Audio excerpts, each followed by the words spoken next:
fais rentrer, je vais la retirer tout de suite.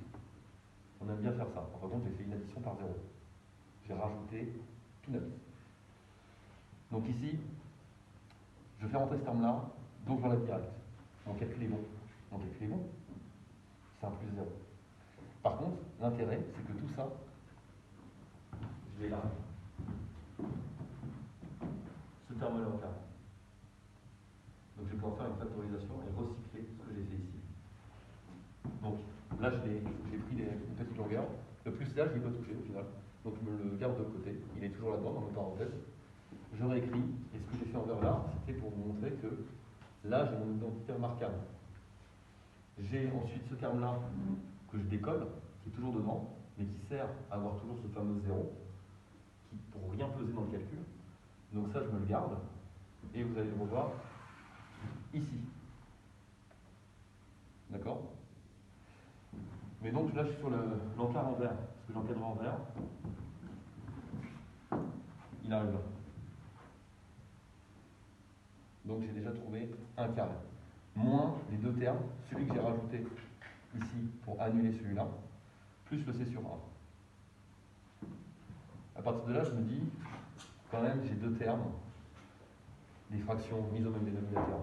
Donc, de là à là, je fais une mise au même dénominateur, fois 4A fois 4A, j'arrive ici, moins B carré plus 4AC sur 4A carré.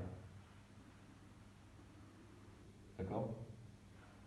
Donc, j'ai un carré plus ce terme-là. Et vous allez voir ici que ça sent bon, ça sent le fameux discriminant qui vient naturellement, le fameux delta. Donc j'ai un terme assez technique, assez compliqué. Là je mélange du A, du B avec un facteur 4. Voilà, donc ça, on arrive ici. Avec un jeu de signes, plus la règle des signes, plus par moins, ça fait moins. Donc moins plus. Plus par plus, ça ne bouge pas. Je peux faire aussi du moins par moins. La règle du plus. La règle des signes à chaque fois. Et je me retrouve avec du B carré moins 4AC sur 4A carré. Et là c'est beau. J'ai trouvé mon discriminant delta. J'arrive ici. Petite étape juste pour consolider ce que j'ai trouvé, ce que j'ai réussi à sortir. Donc 1 carré moins delta sur 4A carré.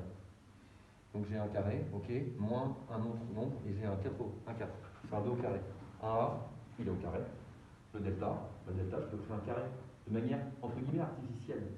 Je peux dire que c'est racine carrée, le delta, au carré. Ok? Parce que le carré et la racine carrée se compensent, donc je trouve mon delta. Donc là, je vais vraiment créer un peu de manière artificielle pour trouver une quantité que je vais pouvoir avoir au carré et qui se trouve ici. Et là, qu'est-ce qui se passe? Ce que je vois, A carré moins B carré. J'ai une nouvelle identité remarquable que je vais pouvoir travailler comme on a fait, c'est-à-dire remonter le courant pour l'avoir en forme factorisée. Donc je remonte le courant, ni plus ni moins. A carré moins B carré, c'est A moins B, facteur de A plus B. Donc je recalcule mon A, x plus B sur 2A. Je relance mon B, qui va racine carrée de delta sur 2A. Et je fais pareil avec le A plus B. Je note ici en bleu. Là, encore une fois, même processus qu'ici. J'ai joué avec ma règle des signes. Parce que là, je vois que, d'abord j'ai ramené, mais ici, il va y avoir la règle des signes à gérer, et je me retrouve avec une configuration en B moins racine carrée de delta sur 2A, B plus racine carrée de delta sur 2A. Ah, ça ressemble au moins x1 moins x2 qu'on m'a appris. Ça ressemble. On n'en est pas loin, il y a juste un problème de signe. Donc un problème de signe, je le gère avec la règle des signes. Plus par plus, c'est du plus. Moins par moins, c'est du plus aussi. Je poursuis. Plus par moins, c'est du moins. Moins par plus, c'est du moins. Donc, je peux gérer ma règle des signes comme ça. Je le fais sur le premier. On poursuit sur le deuxième. Plus par plus, moins par moins. Plus par plus, moins par moins. Et donc, je déboule ici. De là, je vais là. Et j'ai un écrit avec des formes que vous connaissez, qu'on a vues, qu'on a fait la résolution avec la petite recette. J'ai mon x1, mon x2. Par rapport à la question, si vous les éliminez dans l'autre sens, il n'y a pas de problème. Même chose. Mon x1 et mon x2, de toute façon, c'est juste un changement de signe au niveau du delta qui est là. d'accord, de la racine carrée de delta. J'arrive là, je fais ce que j'ai fait pour le delta. Je compris là. Je réattribue. Je me dis ça, cette chose horrible, je l'appelle x100. D'autres choses horribles, je l'appelle x2.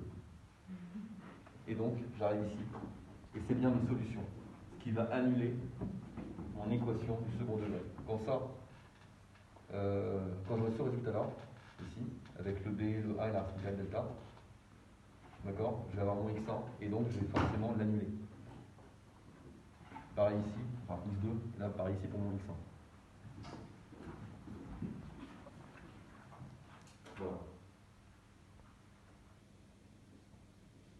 Donc il y a une partie maquillage en maths, une partie où là on va l'exprimer. Si ça, je l'avais gardé honnêtement tout le long du calcul, il m'aurait fallu un autre petit tableau, parce que ça m'aurait fait des expressions quasiment qui auraient fait plus de la moitié, peut-être les 3/4 du tableau avec le delta développé ici. Le fait de réattribuer, ça sert aussi à compacter les idées, d'accord, à compacter ce qu'on est en train de faire. Ouais. Il y a écrit x carré plus 2 fois